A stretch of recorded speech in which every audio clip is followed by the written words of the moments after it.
இதுல எங்களை சொல்றாங்க ஒரு தற்குறி கூட்டம் அரசியலை களங்கப்படுத்தி விடக் கூடாது, இது ஒரு புனித பூமி, காமராஜரும் கக்கனும் சிங்கார வேரலும் சீவானந்தமும் முத்துராமலிங்க தேவரும் காகிதம் இல்லத்தும் வாழ்ந்த மண்ணு, இந்த நிலத்திலே மீண்டும் ஒரு களங்கமான அரசியல் வந்துவிடக் கூடாது, ஒரு கூட்டாளி அரசியல் வந்துவிடக் கூடாது என்று நாங்கள் பேசினால் திமுக பணம் வாங்கிட்டு பேசணும்னு சொல்ற எச்ச நாய்களா? டேய், எங்களை 2 துண்டா வெட்டி போட்டாலும் கண்டங்கண்டமா வெட்டி போட்டாலும் திமுகவை வீழ்த்துங்கிற அந்த வெறி எங்க ரத்தத்துல இருக்குடா. ரத்தத்துல எங்கள் இனம் சாகும் பொழுது வேடிக்கை பார்த்தவர் கருணாநிதி. எங்கள் இனம் சாகும் பொழுது இந்த பக்கம் 2 ஏர்கூலர், இந்த பக்கம் மனைவி துணை வைத்துக் கொண்டு போலி உண்ணாவிரத நாடகம் இருந்து 1.5 லட்சம் தமிழர்கள் சாவதற்கு காரணமாக இருந்த இயக்கம் திமுக. அந்த வெறி எங்க நெஞ்சுக்குள்ள கனன்று கொண்டிருக்கிறது. நாங்கள் உங்களை விமர்சிப்பது என்பது இப்படி செய்யாதீர்கள். ஏர்போர்ட்டுக்குள்ள 1000 பேர் போறான், பண்ணி மேஞ்ச மாதிரி இருக்கு ஏர்போர்ட். திருச்சி ஏர்போர்ட் பண்ணி மேஞ்ச மாதிரி இருக்கு. மரத்து மேல ஏறான், டிரான்ஸ்பார்மர் மேல ஏறான், செத்துறாதடா. தென்னை மரத்து மேல ஏறான், விழுந்துராதடா. அரசியல் என்னன்னு தெரிஞ்சுக்கோங்கடா. கொள்கை கோட்பாடு அந்த அரசியல், கூட்டம் அல்ல அரசியல் என்று பேசினா திமுக பணம் வாங்கிட்டு பேசுறீங்க. கன்ஃபார்மா தெரியுது. வீடியோக்கு 2 lakhs வந்துருச்சு. சரி, 50 வீடியோ போட்டிருக்கான், 1 கோடி வாங்கி கொடு. வாங்கியது கொடு. ஏன்னா பணம் வாங்கியே பழக்கப்பட்டதான அரசியல் நினைச்சிருக்காங்க. எல்லாரும் ஆர்காந்தி கிடையாதுடா. எல்லாரும் ஆர்காந்தி கிடையாது. எல்லாரும் ஏவாவேல் கிடையாது. எல்லாரும் துரைமுருகனும் கதிரானந்தும் கிடையாது. இங்கே ஹிமாயினும் தாரிகாவும் சல்மானும் சாட்டையும் இடுமானமும் நேர்மையான அரசியல் செய்ய களத்தில் நிற்கிறோம் என்பது உங்களுக்கு இப்ப புரியாது, நாளைக்கு புரியும். 41 பேர் செத்தும் அடங்கல. 41 பேர் செத்தும் அடங்கலையே. என்ன சொல்றான்? தளபதினா ஒரு மாசு இருக்கு தான் செய்யும். அந்த மாசை பார்க்க வரும்போது சில கூட்டங்களில் சாவு உளத்தான் செய்யுங்கிறான். நாங்கள் இங்கே இந்த இடத்துல பேசும்போது இது திமுக ஆதரவு. நாங்கள் திமுக ஆதரவு, காவல்துறை ஆதரவு அல்ல. 41 பேர் செத்துருக்கான். நாளைக்கு 400 பேர் செத்து ஒரு பெரிய சாவு விழுந்துடக்கூடாது என்று எச்சரிக்கிறோம். சாவினை பார்த்து, சாவினுடைய வலியை பார்த்து, ஒரு இறப்பை பார்த்து துடித்து எழுந்துதான் நாங்க கட்சி வந்தோம். நாங்க ஒரு பெரிய மொழி போர்ல அப்படி கலந்து வரல. திமுக மாதிரி ஒரு ஜல்லிக்கட்டு போராட்டத்துல கட்சிக்கு வரல. 1.5 லட்சம் சாவில கட்சிக்கு வந்தோம். ஒரு மரணத்தின் வலி எங்களுக்கு தெரியும். ஒரு மரணம் எவ்வளவு கொடுமையானது என்பது தெரியும். அந்த மரணத்தை பார்த்து கட்சிக்கு வந்தவர் நாங்கள். ஒரு 41 பேருடைய மரணம், ஒவ்வொரு வீட்டிலையும் கொடும் மரணம் நிகழ்ந்திருக்கிறது. அந்த மரணத்தை பார்த்து கேள்வி கேட்டா திமுக சப்போர்ட் பண்ணி பேசுறீங்க. எங்களை பார்த்தா திமுக சப்போர்ட் பண்ற மாதிரியா இருக்கு. இது இட்லின்னு சொன்னா சட்னி கூட நம்பாதமா இல்ல, சட்னின்னு சொன்னா இட்லி கூட நம்பாதுங்கிற மாதிரி திமுக காரங்களுக்கு, உண்மையான திமுக காரங்களுக்கு தெரியும் நாங்க யாருன்னு தெரியும். எங்களுடைய சேட்டை எப்படி இருக்குன்னு உங்களுக்கு தெரியும். இந்த நிலத்துல 36 லட்சம் ஓட்டுகளை வைத்திருக்கிற எந்த தலைவனா இருந்திருந்தாலும் திமுகவிடமோ அதிமுகவிடமோ சரணாகதி அடைந்து 500 கோடி வாங்கிட்டு போயிருப்பான். 500 கோடி. ஏங்க, கேவலப்பட்ட கம்யூனிஸ்ட் 20 கோடி வாங்குது. கேவலப்பட்ட கம்யூனிஸ்ட் 20 கோடி. கம்யூனிஸ்ட் 20 கோடி. எச்ச கம்யூனிஸ்ட். தொழிலாளர்களுடைய வலியை பற்றி உணராத கம்யூனிஸ்ட். தொழிலாளர் துப்புரவு தொழிலாளர் நசுக்குகிற திமுகவோட கூட்டணி வைத்துக்கிற கம்யூனிஸ்ட். தாமிரபரணி படுகொலை காரணமான திமுகவோடு கூட்டணி வைத்துக்கிற கம்யூனிஸ்ட் 20 கோடி. தேர்தல் பிரச்சாரத்துக்கு சீமான் போய் திமுக கேட்டா 500 கோடி தர மாட்டாங்களா? 1000 கோடி தர மாட்டாங்களா? அப்படி பிழைப்பதற்கு பதிலாக நாங்கள் ஒவ்வொருவரும் எங்கள் ஊர்ல போய் எங்க வேலையை பார்ப்போம்டா. அரசியலை வைத்து பிழைப்பதற்காக நாங்கள் வரல. ஏதாவது ஒரு நல்லது பண்ணிட முடியாதா? நாட்டில் ஏதாவது ஒரு நல்லது நடந்துராதா? இந்த பாலாறு மீண்டும் மீட்கப்பட்டாதா? இந்த பொன்னையாறு மீண்டும் மீட்கப்பட்டாதா? மீண்டும் இந்த ராணிப்பேட்டை பழையபடி மாறிவிடாதா என்கிற ஏக்கத்தோடு இந்த அரசியலுக்கு வந்த பிள்ளைகள் நாங்கள். ஒரு வரலாற்று சிறப்பு வகிக்க கொண்ட பகுதி இந்த ராணிப்பேட்டை. ஆனால் இன்றைக்கு முழுக்க முழுக்க இந்த சிப்காட் போன்ற தொழிற்சாலைகளால நாசமாய் கிடக்கிறது. பக்கத்தில் ஒரு 500 மீட்டர்ல ஒரு அருமையான ஒரு வாய்க்கா ஓடுது. தினசரி அண்ணன் காந்தி அங்கதான் குளிப்பாப்புல. அருமையா இருக்கு. அது போய் பார்த்தாலே சந்தனம் ஒரு பக்கம், ஜவ்வாது ஒரு பக்கம், ஆரஞ்சு பழங்கள் அங்கே சுவை ஒரு பக்கம், அருமையா இருக்கு அந்த வாய்க்கால பார்க்கும்போது.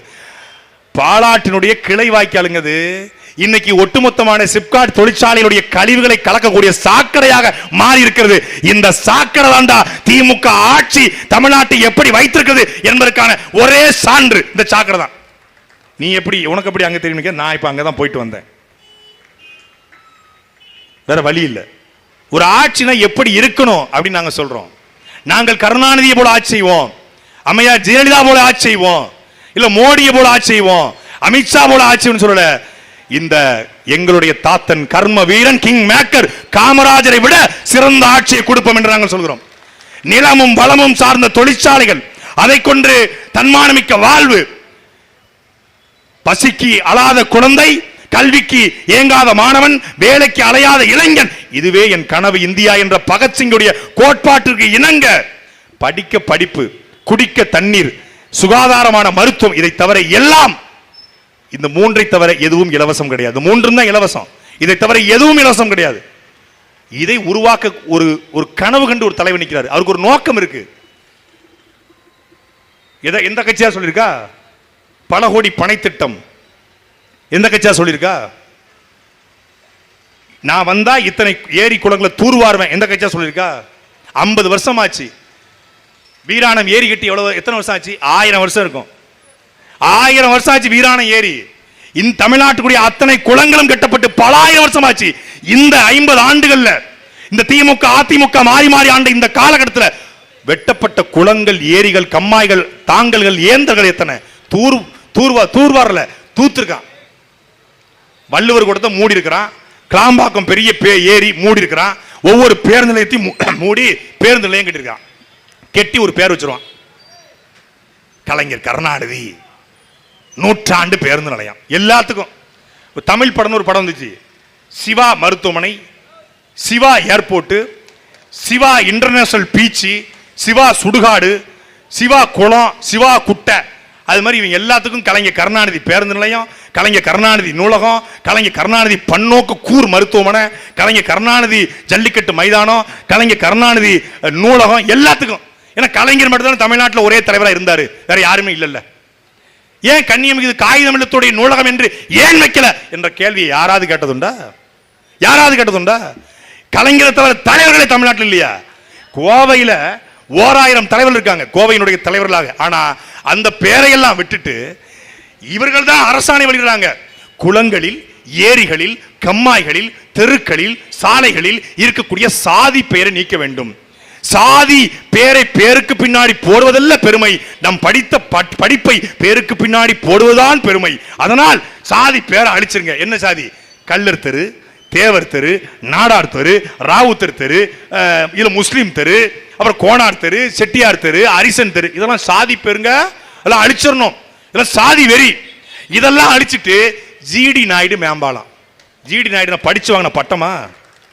எப்படி அது? அவரை ஜிடின்னு சொன்னா தெரியாது, அவரை நாயுடுன்னு சொன்னாதான் தெரியும். அப்ப முத்துராமலிங்க தேவர் மட்டும் முத்துராமலிங்க நார், வாவு சிதம்பரம் நார், அங்க மட்டும் நார் வருது. இங்க ஏன் ஜிடி துரசாமி யார் அப்படி வரல? அவருடைய மகன் கோபால்சாமி ஒருத்தர் இருக்காரு, யார்? ஜிடி நாயுடு மகன். அவர் கட்டின மருத்துவமனைக்கு ஜிடி மருத்துவமனை, GD IIT, GD engineering college, GD industries, அவர் மகன் ஜிடின்னு பேர் வச்சிருக்காரு. ஆனா இவங்க யாரு? சமூக நீதி, சமத்துவம், சாதி ஒழிப்பு, எல்லாத்துக்கும் நாங்க மட்டும் தான் அத்தாரிட்டி என்று பேசக்கூடிய திமுக ஜிடி நாயுடு. ஏன் நாயுடு ஓட்டவாங்க? நாயுடு ஓட்டவாங்க. எதுக்குடா ஜிடி நாயுடுன்னு பேர் வச்ச? ஏன் எங்கள் தாத்தன் தீரன் சின்னமலையின் பேரை வைக்கல என்று கேட்ட ஒரே பேரை எங்க சீமான் மட்டும்தான். இன்னைக்கு ஜிடி பாலம், அவன் பேரை வந்தா அது தீரன் பாலம், அவ்வளவுதான். மாறும்ல, காலம் மாறும்ல. இவங்க மாத்தலையா? வெள்ளக்காரனுடைய பேரெல்லாம் மாத்தணும் இவங்க மாத்தலையா? ஒரே அரசாணையில மாத்தலையா? வார்னர்ஸ் ரோடு, வெல்பெட்ஸ் ரோடு, டபுள் பெட்ஸ் ரோடுல மாத்தினாங்க இவங்க. அது மாதிரி நாங்க மாத்துவோம். நாங்க அரசாணைலாம் போட மாட்டோம். எப்படி மும்பை வானூர்தி நிலையத்திற்கு அதானி வானூர்தி நிலையம் என்று வைத்த பொழுது ஒட்டுமொத்த மராட்டினம் கிளர்ந்து எழுந்து வீர சிவாஜி ஏர்போர்ட் என்று வைத்தானோ அதே போல நாங்க வைப்போம். நாங்க வரும்போது வைப்போம். அதற்குத்தான் தேவை நாம் தமிழர் ஆட்சி. எத்தனை காலத்திற்கு? இல்ல நாம் தமிழ்ச்சி வெற்றி பெறாது, அதெல்லாம் சாத்தியம் இல்லைன்றான். எது முதல்ல சாத்தியம், எது அசாத்தியம்? ராமதாசன் ஒரு மகனும் சண்டை போடுவான்னு என்னைக்கா கனவுல கண்டியா? நினைச்சு பாத்தீங்களா? ராமதாசும் மகனும் சண்டை போடுவாருங்க நினைச்சு பாத்தீங்க? குடுமிப்பிடி சண்டையாச்சு. ஒரே ரூமுக்குள்ள போட்டோம்னா வாப்பா மவுத் ஆயிட்டாருன்றவாங்க.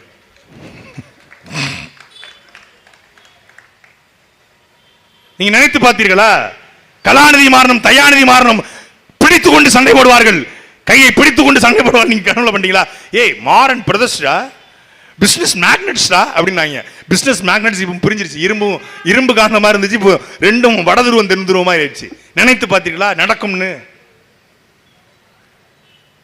எது ஒன்றும் சாத்தியத்திலிருந்து பிறப்பதில்லை, தேவையிலிருந்து தான் பிறக்கிறது. நாம் தமிழர் கட்சி தேவையா தேவை இல்லையா?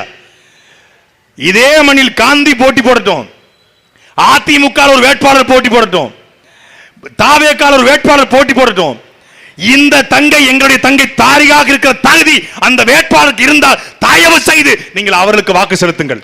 தாரிகாவுடைய பேச்சை இன்றைக்கு கேட்ட இந்த மேல் விசாரம் பண்ணிலே வாழ்ந்த மான தமிழ எவனோ வேற எந்த கட்சிக்கும் ஓட்டு போட மாட்டான். இப்படி ஒரு தகுதியான வேட்பாளர்கள் மக்கள் மன்றத்திலே இந்த பேச்சுனா சட்டமன்றத்துக்கு போனா எந்த பேச்சு இருக்குன்னு பாத்துக்கோங்க.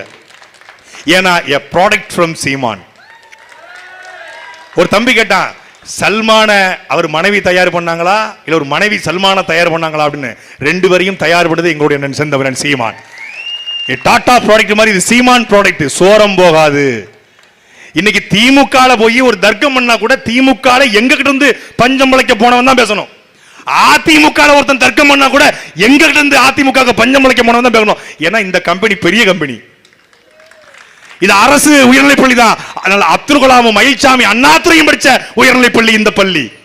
இது சாதாரண பள்ளி. ஆனா எல்லாரும் ராஜீவ்காந்தியாவும் மாறிட மாட்டோம், எல்லாரும் கல்யாண சுரமா மாறிட மாட்டோம், எல்லாரும் பிசுரா போயிட மாட்டோம், உசுரா நிப்போம். நாங்கள் அரசியலை பார்த்து நாம் தமிழர் கட்சிக்கு வரல. நானோ எங்க அண்ணன் ஹிமாயனோ அரசியலை பார்த்து நாம் தமிழர் கட்சிக்கு வரல. நாம் தமிழர் கட்சியை பார்த்து தான் அரசியலுக்கு வந்தோம். வெற்றி தோல்வி எம்எல்ஏ எம்பி ஆட்சி அமைச்சர் அதெல்லாம் அடுத்த பட்சம். முதல்ல கொண்ட கொள்கைக்காக உண்மையின் நேர்மையாக களத்துல சாகும் வரை நிற்போம். ஏன்னா அப்படி சாகும் வரை நின்ற எங்கள் தலைவன் மேதகவை பிரபாகரனை படித்து வளர்ந்த பிள்ளைகள் நாங்க. உலகத்தில் எல்லாரும் தன்னுடைய விடுதலை போராட்டத்துக்கு போராடி இருக்கிறான், எல்லாரும் போராடி இருக்கிறான். Che Guevara, Fidel Castro, Yasser Arafat, Ho Chi Minh, Mao Tse Tung என்று எத்தனையோ தலைவர்கள் போராடி இருக்கிறார்கள். ஆனால் எவரும் தன் கட்டிய மனைவியோ பெத்தெடுத்த பிள்ளைகளையோ களத்திலே பலி கொடுத்தது இல்லை. ஆனால் உலக வரலாற்றிலே தன் இனத்தின் விடியலுக்காக, தன்னுடைய மொழிக்காக, தன் நாட்டுக்காக கட்டிய மனைவியும் பெத்தெடுத்த பிள்ளைகளையும் களத்திலே பலி கொடுத்த ஒரே தலைவன் எங்கள் தலைவன் மேதகவே பிரபாகரன் மட்டும்தான். அவர் மீதும் விமர்சனம் செய்வார்கள். அவரை படிக்காதவர்கள், அவரை பற்றி தெரிந்து கொள்ளாதவர்கள் அவரை பயங்கரவாதி என்பார்கள். ஆமாம், சுபாஷ் சந்திரபோஸ் வெள்ளக்காரனுக்கு பயங்கரவாதி, பகத்சிங் வெள்ளக்காரனுக்கு பயங்கரவாதி, காகிதம் இல்லத்து வெள்ளக்காரனுக்கு பயங்கரவாதி. ஆனா எங்களுக்கு எங்கள் தாத்தாக்கள் அப்படித்தான். என் இனத்தின் எதிரிக்கு என் தலைவன் பயங்கரவாதி, எங்களுக்கு எங்கள் உயிர் தலைவன் எங்கள் தலைவன் மேதவே பிரபாகரன். கழுத்துல கத்திய வச்சுக்கிட்டு சொன்னாலும் சொல்லுவோம், பிரபாகரன் என்ற பெயரை சொல்லிக்கொண்டே சாவும் நாங்கள் சொல்லுவோம். சும்மா ஊழல் பண்ண, ஆத்து மணல கொள்ளையடிச்ச, கனிம வளத்தை கொள்ளையடிச்ச, மக்களை ஓட்டு பிச்சை எடுத்த தலைவர்களை தலைவர்களாக கொண்ட தலைவர்கள் கிடையாது நாங்க. 60 படத்துல நடிச்சாரு, துப்பாக்கி படத்துல நடிச்சவன்டா தலைவன், துப்பாக்கி எடுத்து கடத்துல சுட்டவன் தாண்டா தலைவன். சும்மா அரசியலா பேசு, அவதூறு பரப்புவது, அசிங்கமா பேசுறது, விர்ச்சுவல் வாரியர்ஸா, அது வல்கர் வாரியர்ஸாடா. கெட்ட வார்த்தை போடுது. டேய் நீ எல்லாம் கெட்ட வார்த்தை போடுற, நான் கெட்ட வார்த்தையில பிஹெச்டி முடிச்சவன், நீ சாதா கெட்ட வார்த்தை, நான் ஸ்பெஷல் கெட்ட வார்த்தை, திருநெல்வேலிக்காரன். ஒட்டுமொத்தமான கெட்ட வார்த்தையின் பிறப்பிடமே திருநெல்வேலி தான்டா. உனக்கு அது மட்டும் தான் தெரியும், எனக்கு அம்புட்டும் தெரியும். சங்கம் தோன்றிய இடம், தமிழ் தோன்றிய இடம், தமிழ் தோன்றிய இடத்தாண்டா கெட்ட வார்த்தையும் தோன்றிருக்கோம். மொத்த கெட்ட வார்த்தையும் தெரியும். இறக்குனா தாங்காது. கெட்ட வார்த்தை போட்டு மேடையில் திட்டுறது, கெட்ட வார்த்தை போட்டு எங்களை பேசுறது, அசிங்கமா பேசுறது, திமுக காசு வாங்கிட்டான்னு பேசுறது. ஏதாவது ஒரு உண்மையை பேசினா, ஒரு கேள்வியை கேட்டா அந்த கேள்விக்கு பதில் சொல்ல வக்கற்ற கும்பல். வாதத்தில் தோற்பவன் அவதூரை கையில் எடுப்பான். வாதத்தில் தோத்து போயிட்ட நீ, நான் கேட்கிற கேள்விக்கு பதில் சொல்லு. காலையில 8:45 வருவதாக சொன்ன விஜய் என்ன மைத்துக்கடா 2:45 நாமக்கல் வந்தா கேள்விக்கு பதில் சொல்றா. காலையிலிருந்து தண்ணீர் இல்லாமல், காலையிலிருந்து மொட்டை வெயில்ல சாப்பாடு இல்லாமல் ஆண் பிள்ளையும் பெண் பிள்ளையும் நிற்பார்கள், குழந்தைகள் நிற்பார்கள். அவருக்கு கழிவறை வேணும், தண்ணீர் வேணும், கூடார வேணும். தெரியுமா தெரியாதா? தெரியவில்லை என்றால் நீ எப்படி தலைமை பண்பு உள்ள தலைவனாக இருக்க முடியும்? 8:45 நாமக்கல் வருவதாக சொல்லிவிட்டு வீட்டை 8:45 கிளம்புற நீ எப்படி தலைவனாக இருக்க முடியும்? கேள்விக்கு பதில் சொல்லு. காலையில 6 மணிக்கு ஷூட்டிங் என்றால் 6:10 போனா நான் அவமானமா கருதுவேன், நான் கில்ட்டா ஃபீல் பண்ணுவேன்னு சொல்ற நீங்கள் ஷூட்டிங்க்கு மட்டும் சரியான நேரத்துக்கு போவீங்க, ஆனால் பிரச்சார கூட்டத்துக்கு லேட்டா போவீங்கன்னா மக்களை நீ எப்படி மதிக்கிற அப்படின்னு தெரியல. இந்த கேள்விக்கு பதில் சொல். 12 மணிக்கு கரூர் என்று சொல்லிவிட்டு எதற்காக நீ 7:30 மணிக்கு கரூருக்கு வந்த? 6 மணிக்கு மேல போகாதீங்க, கூட்ட நெரிசல் இருக்கிறது, போனால் மக்களுக்கு பாதிப்பு வரும் என்று காவல்துறை சொன்ன பிறகும் இல்ல நான் போவேன் என்று சொன்னது எதற்காக? டிசம்பர் 13 போக வேண்டிய கரூர் கூட்டத்தை அவசரமாக செப்டம்பர் 27 மாற்ற வேண்டிய தேவை என்ன? செந்தில் பாலாஜி எதிர்க்கணும், திமுகவை எதிர்க்கணும், 30 விழாவை விட பெரிய கூட்டத்தை காட்டணுங்கிறதுக்காக, உங்களுடைய ரசிக போதைக்காக, உன் திமிருக்காக, உன்னுடைய கிரவுட் மென்டாலிட்டிக்காக, உன்னுடைய ஆர்வத்துக்காக 41 பேரை நீ பழி கொடுத்த நீதான் காரணம். உச்சநீதிமன்றம் அப்படி சொல்லிடுச்சு. உச்சநீதிமன்றம் தஸ்வத் என்கிற 6 வயது குழந்தையை, ஹாசினி என்கிற குழந்தையை பாலியல் வன்கொடுமை செய்த தஸ்வந்த் என்கிற ஒருத்தனை 7 வருஷம் கழிச்சு வெயில விட்டுருக்கு. உச்சநீதிமன்ற தீர்ப்பை ஏற்கறியா? உச்சநீதிமன்ற தீர்ப்பை ஏற்கிறீங்களா? உச்சநீதிமன்றமே சொல்லிச்சுங்க, நீ தீர்ப்பு வரல, விவாதம் தான் நடந்திருக்கு. இந்த விவாதத்துக்கே கதறாங்க. உச்சநீதிமன்றம் சொல்றதை எல்லாவற்றையும் ஏற்றுக்கொள்ள வேண்டுமா? இந்த இடத்துல பல 100 ஆண்டுகளாக இஸ்லாமிய பெருமக்கள் வழிபட்டு வந்த பாபர் மசூதி இருந்தது எல்லாருக்கும் தெரியும். பாபர் மசூதி இருந்தது, அது இடிக்கப்பட்டது. ராமல் கோயில் இருந்ததுக்கான சான்று இல்ல, ஆதாரம் இல்ல. இரவோடு இரவாக ஒரு சிலையை கொண்டு போட்டுவிட்டு அங்கே ராமல் கோயில் இருந்தது என்று தீர்ப்பு வந்தது என்றால் அந்த தீர்ப்பை நீங்கள் ஏற்கிறீங்களா? எல்லா தீர்ப்பையும் ஏற்க வேண்டுமா? அப்போ கூட்டு மனசாட்சி அடிப்படையில் தீர்ப்பு, ராமர் கோயிலுக்கு கூட்டு மனசாட்சி அடிப்படையில் தீர்ப்பு வழங்கினாங்க. அது தீர்ப்பு அல்ல, அது நீதி அல்ல, தீர்ப்பு. இங்கே 41 பேரும் தண்ணீரின்றி சாப்பாடின்றி பொட்ட வெயில்ல கிடந்திருக்கிறான். எங்க சுதந்திரத்திற்காக போராடின தமிழ்நாடுங்க. வெள்ளக்காரன் இந்த நிலத்துக்கு வந்த பொழுது எல்லோரும் வரி கட்டி ஐயா துறை எசமா என்று நின்ற பொழுது ஒரே ஒருத்தன் தான், என் நிலம், என் மக்கள் உழைக்கிறார்கள், நான் எதற்கடா உனக்கு வரி கட்ட வேண்டும் என்று திருப்பி அடிச்சான். நம்முடைய பாட்டன் புலித்தேவன் 13 முறை திருப்பி அடிச்சான். அண்ணன் ஹிமாயன் சொன்னாங்கல்ல, 1000 ஆண்டுகள் நீ ஆடுகளை போல அருமையாக வாழ்வதை விட ஒரே ஒரு நாள் சிங்கம் போல கர்த்தித்து சாக வேண்டும் என்று முழங்கிய வீரன் Tipu Sultan. India is hours என்று திப்பு சுல்தானுடைய உடம்பின் மேலே காலை வைத்துக் கொண்டு வெள்ளக்காரன் கர்ச்சித்தான் என்றால், அப்ப அது வரைக்கும் திப்பு சுல்தான் சாகிற வரைக்கும் இந்தியா அவனோடது கிடையாது. திப்பு செத்த பிறகுதான் இந்தியா வெள்ளக்காரனோடது. ஏன்னா திப்பு இருக்கிறவரை இந்தியா வெள்ளக்காரனோடு கிடையாது. அவ்வளவு பெரிய வீரனாக கடைசி 60 நாள் இந்தியாவிலே களத்தில் போர்க்களத்தில் ஒரே மாவீரன் திப்பு சுல்தான் தான்.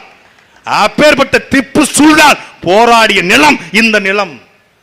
அழகமுத்து கோணும், வெண்ணி காலாடியும், தீரன் சின்னமலையும், வேலு நாச்சியாரும், மருது வாண்டியரும் போராடிய இந்த நிலம். அப்படி ரத்தத்தை சிந்திய நிலம் இந்த நிலம். காமராஜரும் முத்துராமலிங்க தேவரும் போராடிய நிலம், பாபுசி போராடிய நிலம் இந்த நிலம்.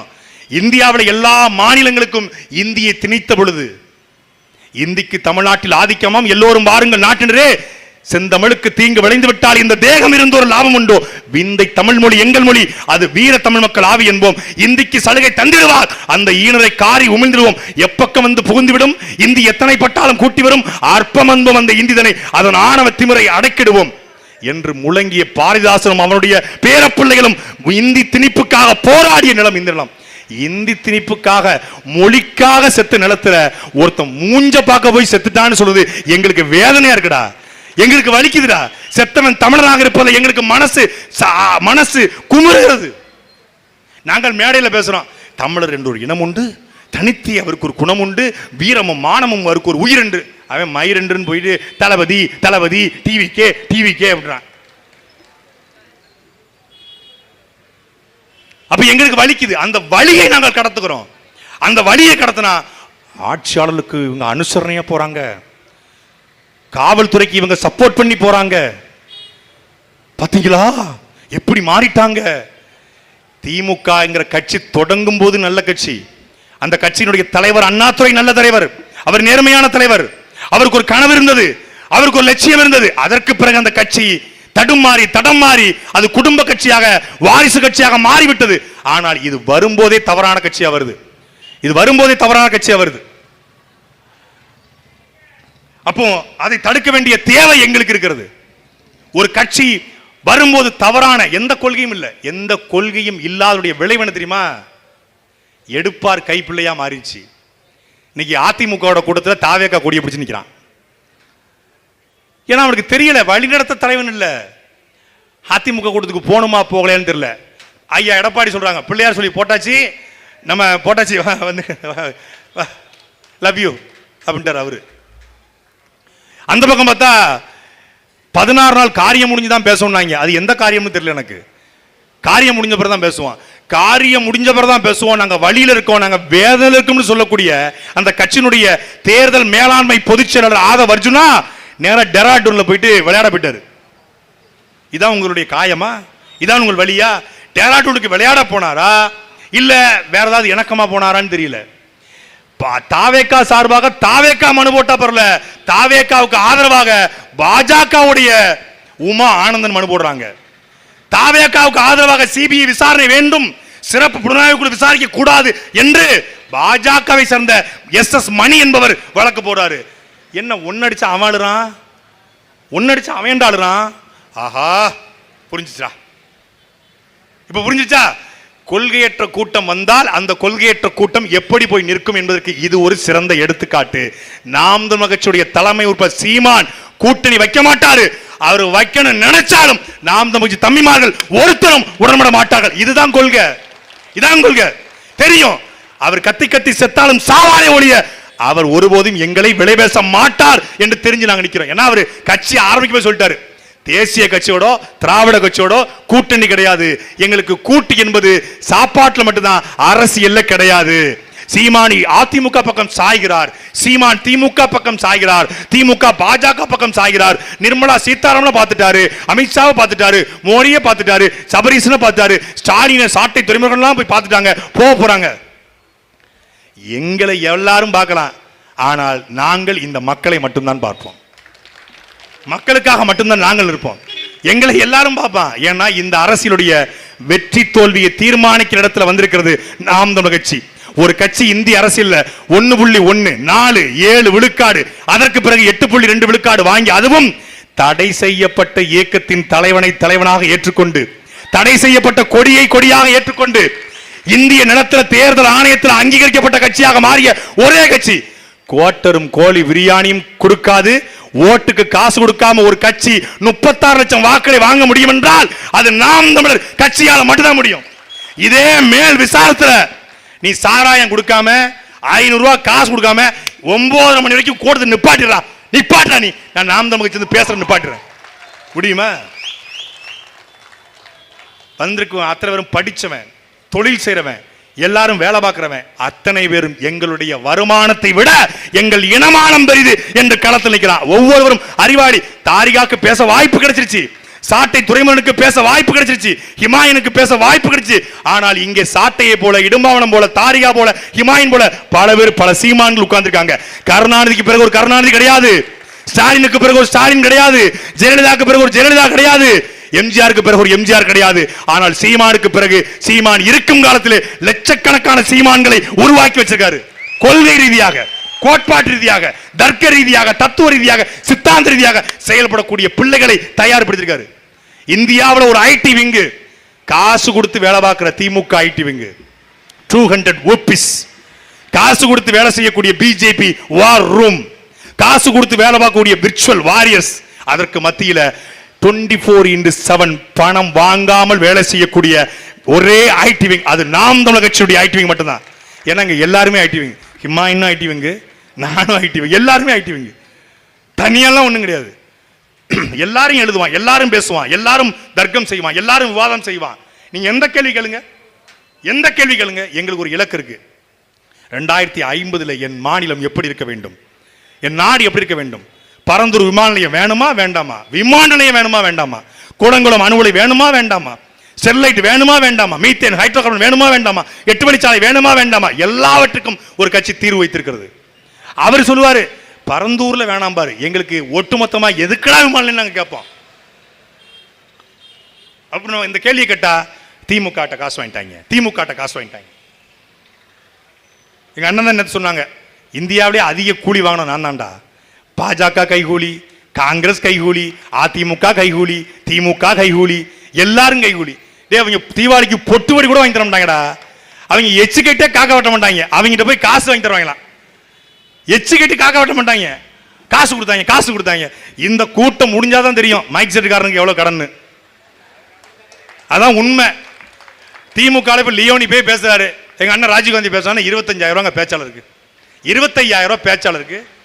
இதே வேலூர்ல ஒரு ஸ்டார் ஹோட்டல் ரூமு, அங்கிருந்து ஒரு நல்ல காரு, சென்னையிலிருந்து வரணுமா நல்ல கார் கொடுத்துருவாங்க. குறைந்தபட்சம் 1 லட்ச ரூபா பேச்சாளருக்கு. எங்களுக்கு டீசலுக்கு தரதை விடுங்க, ஒரு பிரியாணி, அந்த